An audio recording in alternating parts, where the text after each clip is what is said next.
If you're in Seattle, and you need to buy or sell a home, we'll be right there for you.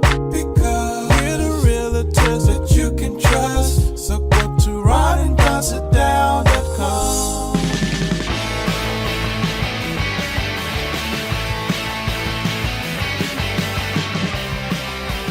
You're listening to The Ron and Don Show on the Ron and Don Radio Network.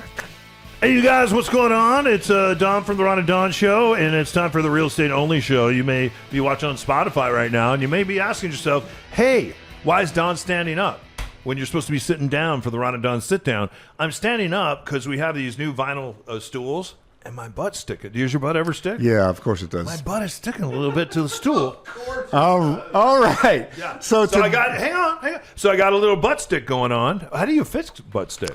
You just power through it, and then I turn the AC up all the way I in my wonder car. how the old people back, because these are old people stools. My grandparents had these You stools. love these stools. I love these stools because they're the exact same stools my grandparents had and your grandparents had. Everybody's grandparents had in their basement, where one side of the basement is not finished, and that's where you do the laundry and you hang stuff on the line. And then the other half of the basement is where your parents go down there, get totally plowed, and then you drive home because there's no DUI checkpoints, because there's no DUI checkpoints back in the day, back in 1972. And so your dad drives home, and then also you're driving home in the Travelall with no seatbelts on, because there's no seatbelts in the Travelall. We all know this, right? But here I am, and I'm still alive. Thanks for the new chair, Matt. I appreciate that. Anytime. Anyway, we'll get beyond the butt stack. Ron, what are we talking about? I understand Lisa with a Y is going to be stopping by today. Yeah, so we're doing a segment this week is on middle housing, and we're going to talk about what it is, how to pay for it, what happens to your tax implications, and what your income is going to be from middle housing. And I really want to encourage people, when Ron's talking about these things, explaining these things, like when I'm talking about the butt stick, you don't have to tune in for that. Like, who wants to watch that?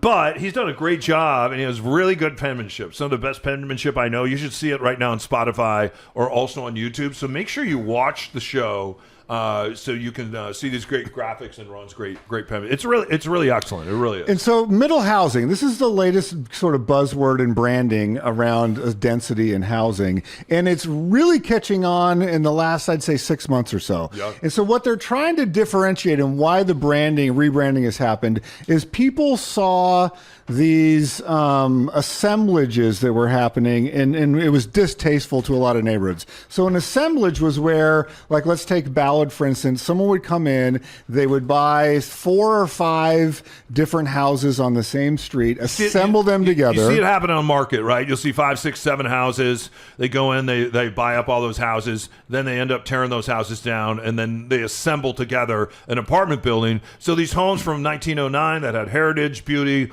old growth lumber in them, they get thrown in a dumpster somewhere, and then some new guys come in and they build, because we're at 800,000 folks right now in the city of Seattle. We're climbing past 1 million in the next decade and a half. And so there has to be more housing. So that's why there are assemblages. But that's also the reason why Fremont no longer looks like Fremont. Ballard doesn't look like Ballard, because a lot of that character and that architecture and that old growth lumber has gone away, and it's been replaced by all these boxes that you see on every corner. And so many people in the communities didn't like the assemblage model. They're like, this changes the character of the neighborhood. And so the new buzzword, the new rebranding is middle housing, where you have more density and you try to keep the neighborhood character. Mm-hmm. And so how are you going to do that? You're going to go between housing types, between single family and apartments. And so it's not the row houses. It's not these big 16-plex apartments in the middle of your neighborhood. Middle housing are duplexes, triplexes, cottages, townhouses, attached dwelling units, and detached accessory dwelling units. And so middle housing, you're going to start to hear this a lot, especially if you live in Kirkland, if you live on the east side, in parts of Seattle, Beacon Hill, maybe a neighborhood like Eastlake, a neighborhood like Ballard. Middle housing is going to be the new buzzword. And so this is something that Don and I are doing with a lot, where you buy a house and you want to add more doors to that house and keep the integrity and the character of the neighborhood. But the important thing is, and what I'm running into a lot as we tour these properties, is how we pay for it. Well, the reason why builders like this, especially if they're building this, and we see a lot of builders, let's say you go out and you buy a 6,000 square foot lot that you see on an alley on Queen Anne right now, right? So what happens is the builder, in building those 3 homes, they're going to pay $1 million for the dirt, for the 6,000 square feet. And it used to be if you only put one house there, you'd have to put a big house there. And it'd be a big house there that a lot of us can't afford, because now you took 6,000 square feet that the builder paid $1 million for. He's going to spend maybe $1 million on the build out to $1.5 million, and then on top of that, he wants to make $1 million. So now we have a $3 to $3.5 million house on a 6,000 square foot lot that nobody can afford. So what that builder says is, you know what? I'm going to make smaller homes, but I can't make smaller homes because the zoning doesn't allow that. And so what happened is Seattle said, you know what? And the rest of the state of Washington said, no. We're going to take that single family lot and we're going to allow you to put more doors on the same property. So now I'm going to put 3 or 4 homes on this particular property, and now I have more doors to sell. Maybe I sell each door for just under $1 million. So now I've generated $4 million, even though that people are packed and crammed in there. A lot of times when people fly in here from other parts of the country and the world, they've come from places where they lived and they're packed in, or they're packed in. And so sometimes middle housing doesn't feel packed to them. Sometimes even though they're sharing a yard, it doesn't feel so compact compared to somewhere else you might live when it comes to compact and density-driven housing. And so if you want to do that and you're not a builder, you got to pay for it. And I'm going to turn you into our guest now with my magic wand. Okay, I suddenly like my co-host a lot better. Hi, it's Lisa with a Y from Team Lisa. So Lisa, we've been talking about middle housing. We just figured out what it is.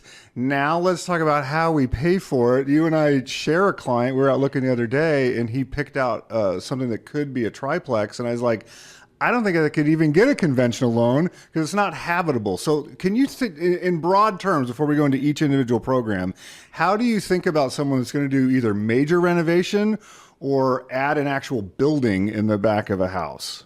Yes, that's a great question. And there's not a one size fits all answer. But typically what we look at is the property financeable at the time of purchase? And if it is, then it's usually a 2-step process where they take ownership of the property with a traditional mortgage, get their plans and permits, and then we look to do some type of renovation or construction financing down the road.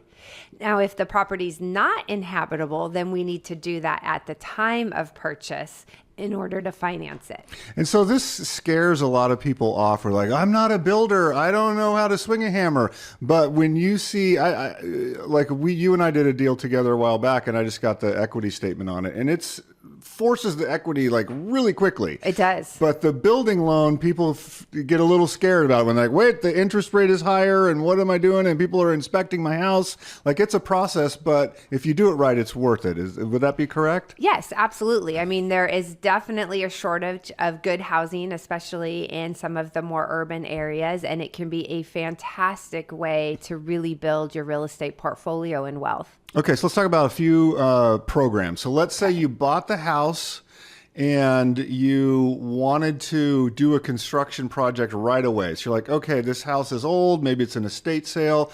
There's potential for an apartment in the basement, an ADU, attached accessory dwelling unit. And so if I want to do that type of loan, would that be like a construction loan or like a Fannie Mae renovation loan? Like, what kind of loan would be available? Great question. And it depends on the purchase price and the scope of the project. So if you're going to be adding a dadu or an ADU, that's a pretty major project. So that's traditionally a construction loan. What most people don't realize, though, is that you have to have your plans and permits in place before you can take out construction financing. If it's a slightly smaller project and your loan amounts are smaller, then a Fannie Mae renovation loan could be fantastic. But we actually have another product that we use even more often than either of those, and it's a renovation HELOC. So the way that works, it's a little bit more flexible than a traditional construction loan. And can I pause for 1 second? HELOC stands for Home Equity Line of Credit. It does. So many acronyms. Right. Yes, Home Equity Line of Credit. What's great about that is it doesn't have the traditional, it's not as cumbersome as a construction loan. You don't have to have all the inspections and plans and permits, and it will still go off the future value of the home. Where its limitation is it would only go up to about $500,000 of repair money. So can I throw like a scenario at you and you'd see how you would thread this needle? Okay, so let's try we it. just looked at a house this week. It Okay. has an apartment downstairs, in air quote, an apartment. It's not up to current standards. But there's a kitchen there, and there's a bathroom down there, there's a bedroom down there, and my client was like, "Well, I would want to bring this up to modern standards. I would want to renovate this lower floor, but like, how do I think about the financing? Because the price of the house is, let's say, it's $800,000, but then the lower floor is probably going to be $100,000 to get it to where he wants it to be. Can he buy that house and just let you know, I want to renovate the lower floor immediately?" Yes, but that again would likely be a two-step process. So he would probably close on the house with his regular down payment. And then I would recommend doing that renovation home equity line of credit to finish the project. So what if you don't have equity right out of the gate, or do you have equity right out of the gate? What's nice about any type of a construction loan is it looks at the future value. So we actually are looking at what that home would be worth once those repairs are made. And then Don always talks about, and this is a little bit of a different thread, but it's sort of similar. If someone that's like really doing this, and maybe you already have a property. So let's say I own a home and I have $400,000 or $500,000 in equity, and I'm going to buy another property. I'm trying to expand my footprint. Can I use the value in my property one to help buy property two? Absolutely. And this is a product that we do all the time. So the least expensive way to do it is, again, to use a home equity line of credit or HELOC to access that equity and use that as down payment on the new house. And then depending on what you intend to do with either property, if you are going to move into the new house, we can count rental income on the property that you're retaining. Or if you're buying the new property as an investment purchase, we can also use rental income as qualifying income on that.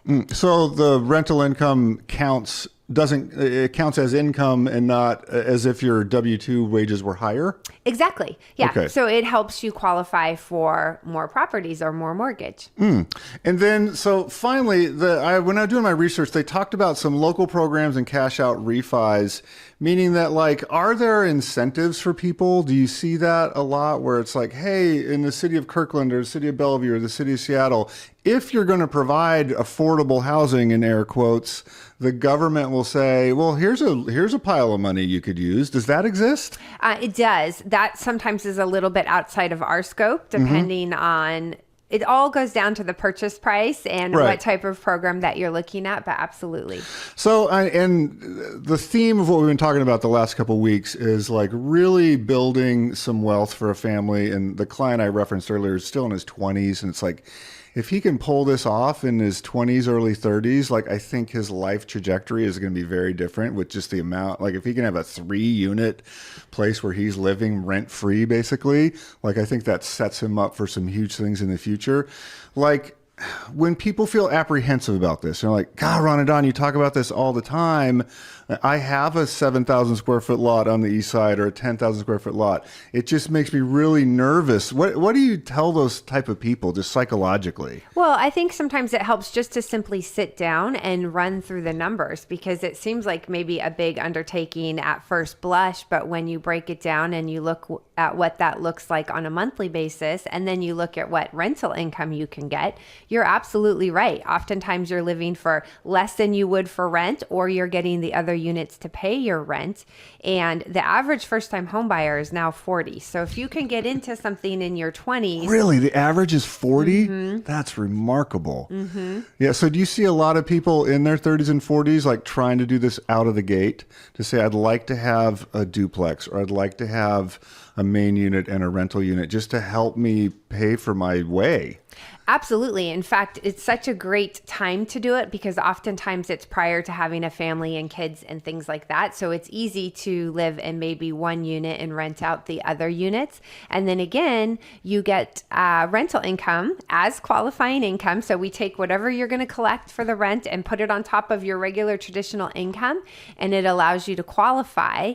And Fannie Mae and FHA have higher loan limits for units versus a single family. So you can get owner occupied interest rates. You can put as little as 3.5% down, and you can get rental income to help help offset your monthly payments. That's crazy. So we talked about what it is. Is there anything I left out that you wanted to focus on how we pay for this? So I want to do a daydo. I want to do a cottage in my backyard. I want to maybe turn my singleplex into a duplex or a triplex. Did we cover everything? I mean, it's complicated, but it's not complicated. So that's fair. why when you talk to Lisa with a Y and you start to explain what you want, I think your brain goes, tick, tick, tick, tick. These 4 things would work for you.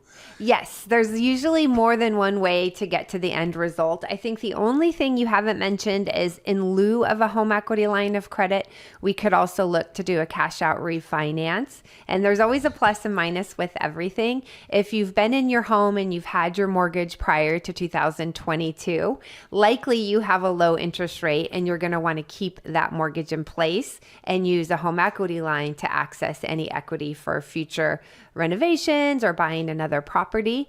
If you bought your home or refinanced in the last 4 years, sometimes doing a cash out refinance will actually get you a better interest rate than a home equity line of credit. And so if you're not tracking with what she means, and tell me if I'm tracking with what you mean, I want to build this cottage. I live in Bellevue. I've got a big lot. We're going to put a cottage in the back for a family member or for a rental. I have equity in my house, so I'm going to redo the entire loan. So I'm going to say, hey, Lisa, I need $300,000 to build this cottage. And so I have $500,000 in equity. Let's just do a whole repackaging. And at the end of the rainbow, I get a brand new loan that's $300,000 higher, but I also get cash in a bank account to spend on the cottage. Is that right? Exactly. Okay. So there's advantages and disadvantages to each one, and that's why we love that we've teamed up with Team Lisa with a Y. If you're thinking about this and going, hey, I could do that. I could add an apartment. I would love to get a couple grand or $3,000 a month just coming in every single month. And you want to talk to her, go to teamlisawithay.com. That's teamlysa.com, and we'll start the process. And then now we're going to talk about the tax advantages of doing middle housing. Where did Lisa? You are way less as good looking as Lisa, but here you are. Well, you're way less as good looking as Lisa. And now let's talk about the tax implications. And Matt's nothing to look at either. So we're talking about middle housing. Where did she go? We already talked about what it is. We talked about how you can pay for it. Now we're going to talk about some of the benefits of doing this. Yeah. And Don, you've talked about this before, but when I get one of these loans and I've gone through the trouble of building maybe an ADU or a daydo. So now we're talking about a single family lot where you have built multiple doors. Who owns it? Because sometimes what a builder can do is kind of minimize the lot, which it used to be you couldn't do this, and you could sell off the middle housing. So let's say I built 3 or 4 homes. I can't subdivide the lot, but I can condominiumize it, and I can sell each home to a different buyer. So are you talking about selling off homes to a different buyer as a builder? Or are you talking about I'm talking about all the doors? Some of those, all the taxes. We've talked about you can deduct mortgage interest on your tax return. But Washington also has a thing called the multifamily tax exemption, that there are obviously regulations on this. But if you have something like a triplex or a duplex or a daydo, and you're going to get multiple families onto one property, there are some tax implications for you that are in the good way with the state of Washington. You also capture the depreciation schedule on the entire package now. So if you went from 1 house to 2 house to 3 properties, this goes up. And then the feds have some high efficiency things in their tax code that you can capture. So I'm not a tax attorney. I'm not a tax consultant. But if you do this path with us running on real estate, you do get to capture a lot of this. And then the final quadrant in this whole scenario, why would I want to do middle housing? How have I figured out to pay for it? It's a lot of effort. I'm capturing some tax benefits, but the real reason I love this plan and I love showing people how to do this is the income side of it. So not only have you increased the footprint of your house, Don, talk about the income streams that you have, especially if you're able to do a triplex or you're able to do the main house that has an ADU in the basement and a daydo. It unlocks all kinds of income streams, and I love it when you and your son will travel to Europe, let's say, and all you've done to pay for the entire thing is change how you think about your income stream. Yeah, so in the summer, what I'll do is I'll take my primary. I have an ADU down below, and I have a daydo in the backyard. The daydo, I rent out 365 days a year. The ADU downstairs, I don't. Because when I travel, what I do, instead of renting out the ADU, I have a door that is in a stairwell that connects the upstairs to the downstairs where the ADU is. And I know that I can drive more money in the summer. Like, for instance, people coming here for FIFA, or people are coming here to go on a cruise. People are coming here because the University of Washington's having a graduation. You're coming here because you want to watch a little Mariner baseball. You coming here because the rest of the world is hot. And here in Seattle, it's a great place to visit. So people usually come with families. I have a kitchen downstairs and up. So what I can do is open up that property instead of just renting out the downstairs. The upstairs where I live, I have a closet. I take all our personal items, I throw them in the closet, and then I rent out the whole house. So now I have the whole house working while I'm gone, and the daydo in the backyard. What that does is it pays for the vacation that I'm on, the house generating that income, and then it also gives me enough income at the end of the year, as much income as it pays for actually a full year of college for my son. So we'll do that this summer. We'll go and travel. It'll pay for our travel. It'll also pay for 1 year of his education that'll be thrown into his 529 plan. And then when we come back, I already have it on my calendar. We move back into our house. I rent out the ADU again, and the cottage in the backyard is still printing money. And so if this middle housing thing is appealing to you, you're like, I have a house with a big lot. What I want to build a daydo, or I'm looking to expand my real estate portfolio like I just did, and I bought a house on the top of Queen Anne that I'm doing this strategy with right here. We did have to pay for it, and I did use a lot of the products with Lisa and Team Lisa in order to make that happen. Lisa with a Y. And so it's not easy. It requires effort, and it requires some know-how, but Don and I both love to do this. So what is it? How do you pay for it? How does it benefit you? We would love to partner with you to make this happen. And I wish this was someone who was available to me 25 years ago, where I could have had someone like me or Don to say, let me help you get into a property that will change the course of your life, because flash forward 10 years, now you're buying your second property, your third property, your fourth property. And my 50s would be much different now if I had known this strategy and technique in my 20s, because we had good jobs and we had good radio jobs. I didn't know how to do it.